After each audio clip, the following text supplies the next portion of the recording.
Assalamualaikum warahmatullahi wabarakatuh. Perkenalkan, nama saya Fadila Ananda Safitri dari 3A NPM 217555013.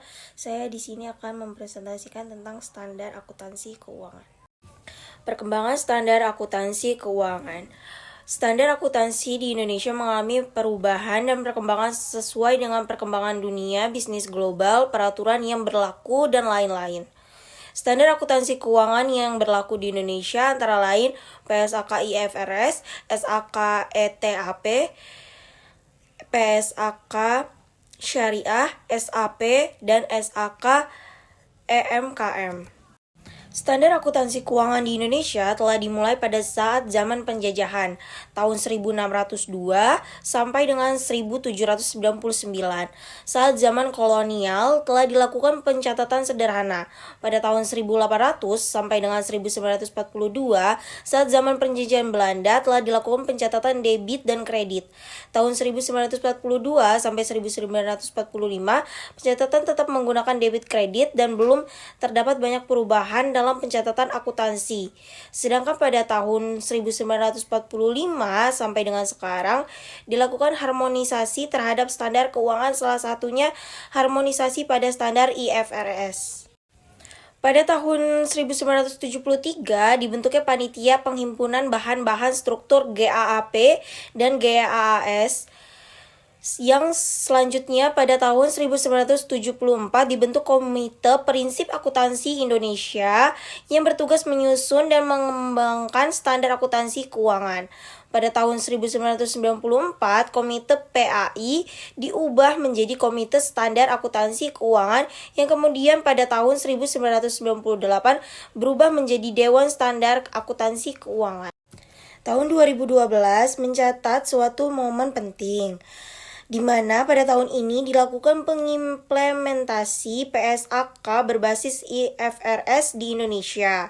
Sehubung dengan pengimplementasi IFRS tersebut, maka terdapat beberapa perubahan dalam PSAK yang kemudian disesuaikan dengan peraturan dalam IFRS. PSAK IFRS ini biasanya digunakan pada bisnis dan organisasi yang berskala publik dan bersifat umum. Pada dasarnya, standar akuntansi keuangan di Indonesia dari dulu sampai dengan sekarang terus-menerus mengalami perubahan sesuai dengan kondisi dunia usaha, profesi akuntansi, dan peraturan yang berlaku. Perkembangan tersebut mengharuskan para pelaku usaha dan instansi atau lembaga untuk mampu menyusun laporan keuangan sesuai dengan standar akuntansi yang berlaku, sehingga laporan keuangan yang disusun berfungsi sebagaimana wajarnya. Standar akuntansi di Indonesia. Standar akuntansi merupakan pedoman utama bagi akuntan dalam rangka melakukan penyusunan laporan keuangan. Standar akuntansi keuangan adalah metode dan format baku yang digunakan dalam penyajian informasi laporan keuangan. Standar akuntansi keuangan atau PSAK. Standar akuntansi ini berbasis IFRS. Standar akuntansi keuangan ini digunakan pedoman dijadikan standar bagi perusahaan-perusahaan besar, terutama perusahaan-perusahaan yang terdaftar di Bursa Efek Indonesia itu pakai standar akuntansi keuangan. Standar akuntansi keuangan entitas privat. Standar ini disusun untuk memenuhi kebutuhan pelaporan keuangan entitas privat. SAK entitas privat ditunjukkan untuk digunakan oleh entitas yang tidak memiliki akuntabilitas publik dan menerbitkan laporan keuangan untuk tujuan umum bagi pengguna eksternal. SAK entitas privat berlaku efektif pada tanggal 1 Januari 2025. Penerapan dini diperkenankan. Standar akuntansi entitas mikro kecil menengah.